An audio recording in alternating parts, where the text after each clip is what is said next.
আচ্ছা, সপ্তাহ তো পড়ে লিছি, এখন খালি একটা রিভিশন দিলে প্রশ্নগুলো রিভিশন দিলে আশা করি পেয়ে যাব। জাস্ট প্রশ্ন তো আচ্ছা ওকে। তো বাংলাদেশি ভৌগোলিক অবস্থান কিতা, বাংলাদেশের ভৌগোলিক কিতা কিতা আছে না আছে বা কতটুকু জায়গা বা এই সে থাকে। আচ্ছা, এগুলো ফেলে সাম্প্রদায়িক থাকে, সাম্প্রদায়িক মানে জাতির নিচে যেটা থাকে ওটাকে দ্বিজাতি তত্ত্ব তো করছে না মোহাম্মদ আলী জিন্নাহ। যাই হোক, লোহর প্রস্তাব আসলো 1940 সাল গঠন হয়েছিল। 1940 সাল একে ফজলুল নেতৃত্বে হয়েছিল। ইচ্ছা কথা বাদে একটু ঝামেলা হয়েছে, শেষ হয়ে গেছে। যাই হোক, তো বসু সৌরাবর্তী চুক্তি তো এইটাই লগে হোসেন শহীদ সৌরাবর্তী আসলা চুক্তির লগে তো হানাকি তার নামের লগে একটু লাগাই ওকে ফিটিং দিয়ে দিলেই নাকি। যাই হোক, এটা বুঝছি এখন, এটা হইব ইনশাল্লাহ।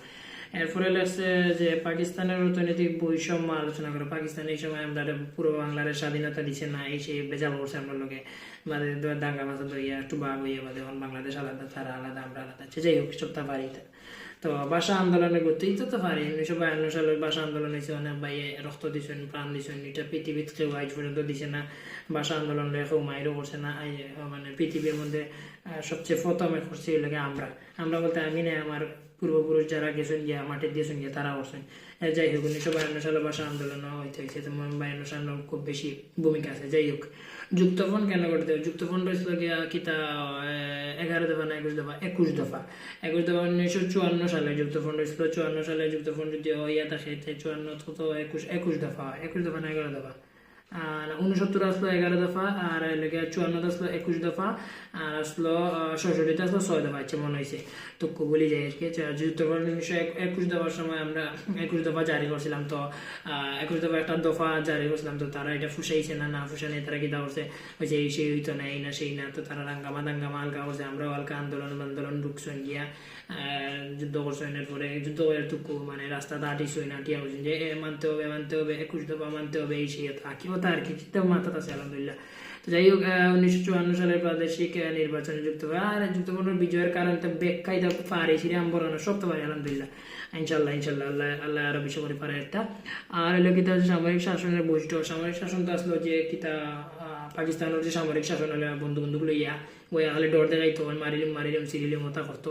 তো যাই হোক কথা, তো ওই লগিয়া একটু আমরা সাতাইতে সময় মতন বাড়িতে ইতো না, আমরা বলতে আমরা পূর্বপুরুষ হয়েছে। যাই হোক, তো মৌলিক গণতন্ত্রের বৈশিষ্ট্য, মৌলিক গণতন্ত্রতা সুবিধা দিত না, এই তেরা বেড়া করতো আমরা লগে, উল্টাপাল্টা করতে পারেন না, দূর হয়ে থাকে আছে। যাই হোক, তো এইটাও পারি। 6 দফা কর্মসূচি ম্যাগনা কার্টা বলা হয় না। 6 দফা কর্মসূচি মানে আমরা 1966 সালে 6 দফা একটা দফা জারি করা হয়েছে, যে এই দফা মানতে হবে না মানলে হবে না, এই সেই। হ্যাঁ, তো এগুলো লিয়া অনেক সাহায্য হয়েছে। তো 6 দফা লইয়া আমরা এই দফাগুলো যদি মানই, এই দফা আসলো বাঙালি জাতির লাই খুব বেশি বাঁচার একটা জিও আসলো, বাঁচার একটা মানে পথ আসলো। 6 দফার মধ্যে বহুত দফা আসলো যে দরকারি, খুব বেশি দরকারি, যেগুলো না হইলে হইতো না আমরা। হ্যাঁ, তো ওই সময় করে লাগিয়েছে। যাই হোক, তো 6 দফা হয়েছিল 1966 সাল। আচ্ছা, যাই হোক, আগরতলা মামলার কারণ কি, তো বঙ্গবন্ধু সহ 35 জনের ধরিয়া লিয়ে গেছে কি, আখতা ধরি রাস্তা থেকে তুলিয়া লিয়ে গেছে কি, এখানে লিয়ে গেছে। তো তারা ফুসাইছে না, আমরা 6 দফা আন্দোলন দিয়ে হয়েছে। তো আন্দোলন করছেন, তো বঙ্গবন্ধু আসলা প্রধান আসামি, তার লগে আরো আসলা বিভিন্ন কয়েকজন, তো তাদের দইয়া লিয়া হারাইছে নিয়ে জেল, যাদের জেল থেকে আনে বাদে আস্তে আস্তে ছুটাইছে, তারা একটু দায়িত্বের সঞ্জিকিতা ও না খাইয়া আসলা বাদে টানে সারিচ্ছে। যাই হোক, তো টানতে নাই এটা মারতেও লাভ আছে, এক ধরনের লাভ আছে। যাই হোক, 1969 গণ অভ্যুত্থান আসলো আপনার কত 11 দফার দাবি আসলো। তারা একটা তারার বলতে আমরা রেগু আসলো বাংলার পূর্ব বাংলার। তো পূর্ব বাংলায় হচ্ছে যে এই সেই মানতে হইব না মানলে হইতো না, তারা ওইটা হচ্ছে মানতাম না কিতা কর্তা করিল। তো এই সেই কথা করিয়া বাদে গঙ্গা লাগিয়ে বাদে আবার তারা মানিয়েছে। যে যাই হোক, তো বাংলাদেশের ওটা আর কি। তো বাংলাদেশের জাতীয় পতাকার নৈপথ্য কাহিনী, বাংলাদেশের জাতীয় পতাকা লাল সবুজ পতাকা, মাঝখানে লাল কিন্তু এই যে লাল আইছে রক্ত থাকি, তো রক্ত অনেক বাসির জন্য 9 মাস যুদ্ধ হয়েছে, 9 মাসের আগে আরো বছর যুদ্ধ হয়েছে, যুদ্ধ হইয়া রক্ত ফরিয়ে এটাও লাল গালা মাঝে ইচ্ছা সবুজ গালা জিও। তো সবুজ থাকার কারণে বাংলাদেশের শস্য বর্ষ ইতে সপ্তাহ সবুজ কালার মাঝে এক দুইটা খয়ারি কালার লাল কালার মিলাইছে। যাই হোক, তো ফাইলাম। তো আরেকটা প্রশ্ন লেগে সংক্ষেপে 7ই মার্চ 1971 সালে টুকু এদেশের সংগ্রাম, আমাদের সংগ্রাম বা কিতাব বলে গেছি টুকু কিতারে, এবারের সংগ্রাম আমাদের মুক্তির সংগ্রাম, এবারের সংগ্রাম স্বাধীনতার সংগ্রাম, এদেশের মানুষকে মুক্তি করে চালবো ইনশাআল্লাহ। তোমাদের যা কিছু আছে তাই নিয়ে প্রস্তুত থাকো। এরপরে কিতা যার যার দুর্গ যার যার তুলো, কেউ সাহায্য করবে না, সবাই সবার মতো নিজের মতো করে বাঁচো। তারপর হচ্ছে এই সেই হতো আর কি হচ্ছে। আচ্ছা 7ই মার্চের ভাষণ হুসেন শহীদ কিতা বর্তমান রেসকোর্স ময়দানে ভাষণ দিছিল। এবারে সংগ্রাম আমাদের মুক্তির সংগ্রাম বঙ্গবন্ধু শেখ মুজিবুর রহমানে তো যে বাটফার হাসিনার জামাই তুকু পাফে তুকু ফাওয়ারি দিছে আমি হচ্ছে তুকু। তো যাই হোক এইটা শেষ। এই লোকের মুজিবনগর সরকার সম্পর্কে টিকা লিখতাম। আচ্ছা টিকা বলতে এই টিকা নাই যে হল্লাদ লাগানি টিকা নাই, হল্লাদ যেমন আমাদের তুকু তাকে এটা নাই। তো এইগুলি আলাদা ধরনের টিকা আছে। যাই হোক তো মুজিবনগর সরকারের টিকা এইতে পারম। মুজিবনগর সরকার তো তাই না, মুজিবনগর সরকার মুজিতানোর নামর নগর একটা দিছিলা।